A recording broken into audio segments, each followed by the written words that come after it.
Akhirnya dan akhirnya korupsi semua yang ada di Indonesia di bawah naungan pimpinan Prabowo semua pada kelemar-kelemar ketakutan, mampus. Ini adalah salah satu mafia koruptor terbesar di Indonesia. Pada akhirnya di zaman Prabowo lah dia dijadikan tersangka.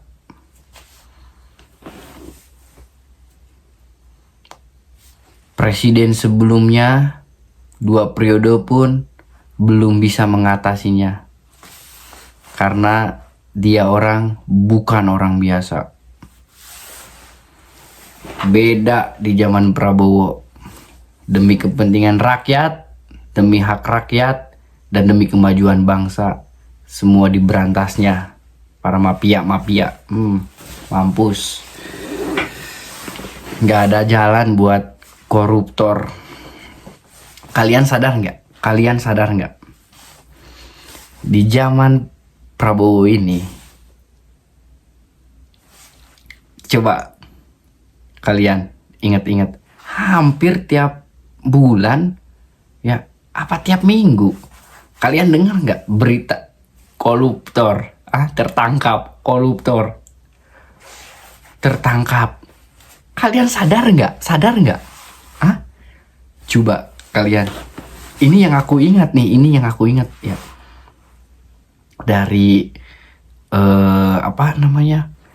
pertama oplosan, ya kan, terus yang timah, ya kan, terus yang makanan bayi, terus yang uang haji, terus yang apalagi guys, ini baru 4. Itu kalau lihat berita itu banyak. Yang sawit, banyak loh. Terus ini nih yang terbaru, siapa? Immanuel itu banyak kali loh korupsi, banyak, ya kan? Ngeri ya. Ini yang paling parah yang ini, yang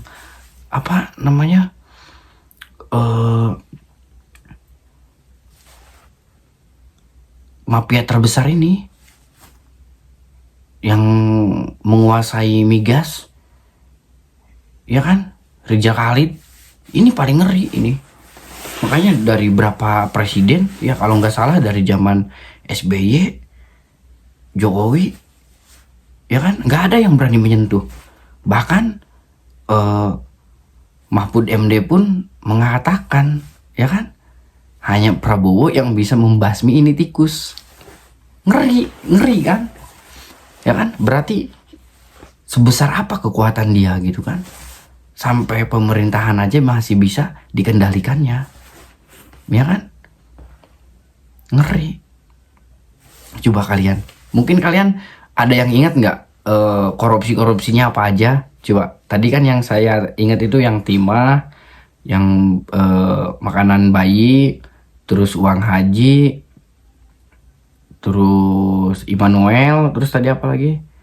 Sawit. Nah itu, barangkali ada lagi tambahannya yang kalian ingat, boleh ditulis di komentar ya. Karena apa? Ya ini Prabowo dilantik baru 20 Oktober 2024 kemarin kan. Sekarang belum satu tahun, tapi berita KPK ini menangkap orang, ya kan, menyita, ya jaksa agung menyita ini itu, ya kan, banyak kali kan. Coba bayangkan, ngeri kan, ya kan. Gimana sekarang nggak kalang kabut nih para koruptor, ya kan, kegaduhan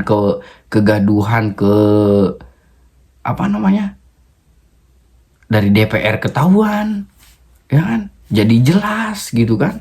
Sekarang ini DPR, pejabat-pejabat lain nggak berani mau nyilang duit, nggak berani, ya kan? Karena urusannya sikat sama Prabowo, itu yang aku suka, ya kan? Jadi sebelum kita melakukan kebaikan, kalau bisa kan kita berbenah dulu, ya kan? Mulai restafel dari nol, baru walaupun beberapa programnya memang ada yang belum jalan dari Pak Prabowo, tapi beberapa programnya juga kan sudah berjalan, ya kan? Walaupun mungkin di mata kalian itu belum sempurna, tapi setidaknya contohnya dari makanan bergizi gratis, ya kan? Itu kan dari situ kita tahu gimana Prabowo cintanya sama rakyat, ya kan? Daripada dimakan pejabat-pejabat bangsat itu kan yang dikorupsi, mendingan dikasih ke rakyat, ya kan? Makanan yang bergizi, ya kan? Dari makanan itu berapa orang yang bekerja? Ya, dari program itu satu dapur hampir 30 orang, dikalikan berapa ratus dapur di Indonesia, itu sudah membuka lapangan pekerjaan secara tidak langsung, ya kan? Belum UMKM, ya kan? Yang punya ternak ayam, yang punya pemotongan ayam, itu bisa mengambil jadi supplier, ya kan? Secara tidak langsung kita, ya kan, ekonomi berputar. Bahkan baru-baru ini kita dengar beras dan jagung kita bisa ekspor. Itu apa? Tandanya kita mempunyai ketahanan pangan yang cukup, ya kan? Lihat yang kemarin, oh ya pagar laut, iya, terbongkarnya pagar laut itu, banyak kasus yang terbongkar deh tahun kemarin, tahu nggak? Lucu kan? Kurang apa Indonesia? Garam aja masih impor. Kurang apa coba Indonesia? Garam di laut banyak loh. Petani garam malah sampai ngeluh, ini kok impor. Bayangin, nggak ada di zaman Prabowo sekarang. Aku yakin ya, kita percaya kepada Bapak Prabowo bahwa kita sebagai anak muda, saya berkeyakinan bahwa Bapak bisa benar-benar membawa Indonesia lebih baik, Pak. Saya percaya hal itu. Karena yang saya amati ini ketika Bapak bekerja itu benar-benar dari hati, Pak, ya kan? Jadi mengatur strateginya itu benar-benar jiwa militer, Pak. Karena mungkin Bapak latar belakang Bapak kan militer. Coba liatin, ya, ini pengamatan aku pribadi ya, mohon maaf ya Pak.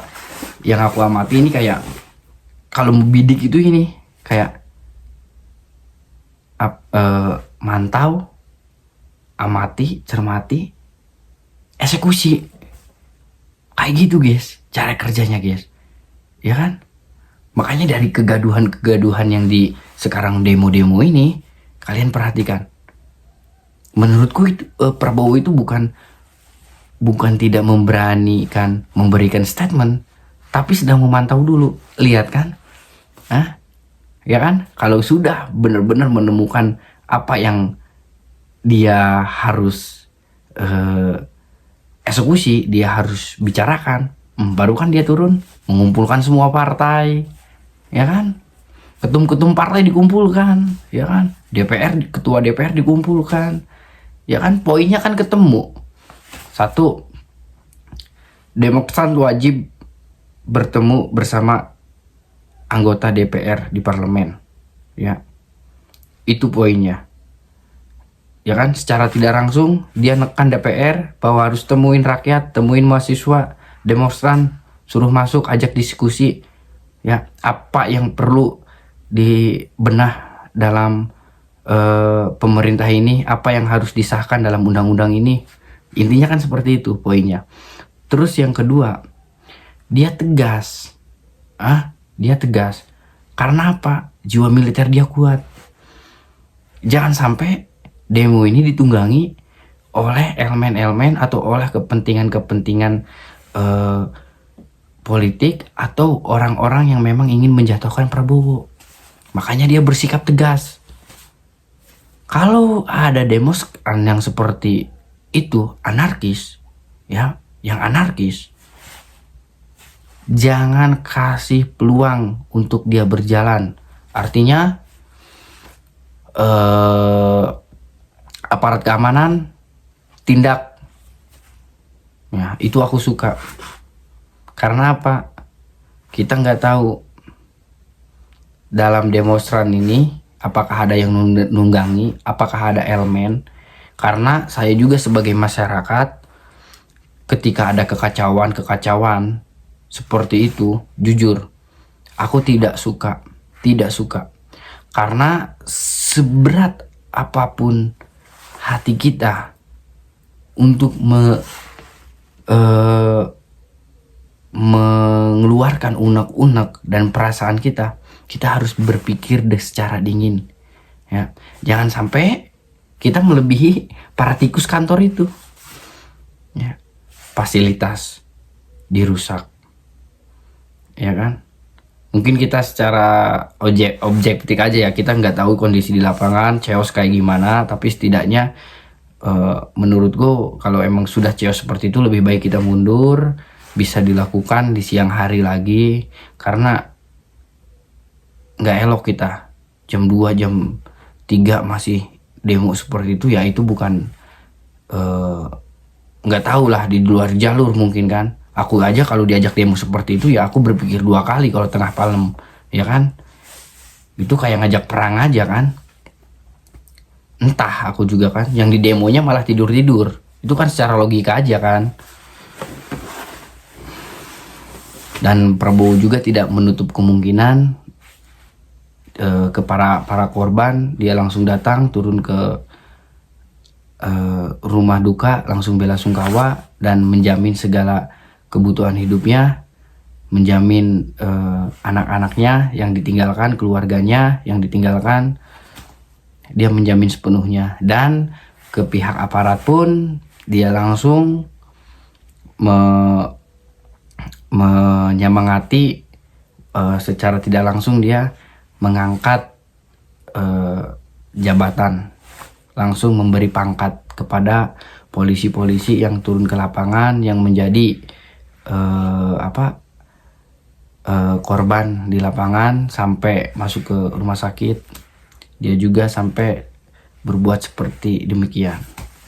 Ya, mungkin dari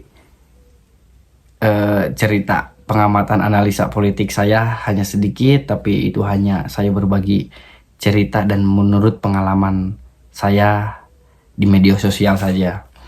Ya, jadi ngelihat berita-berita yang lagi ini ditangkap ya seperti itulah kurang lebih. Ya, kurang lebihnya mohon maaf. Bila ada yang kurang boleh ditambahkan di kolom komentar. Indonesia negara hukum. Assalamualaikum. Boom.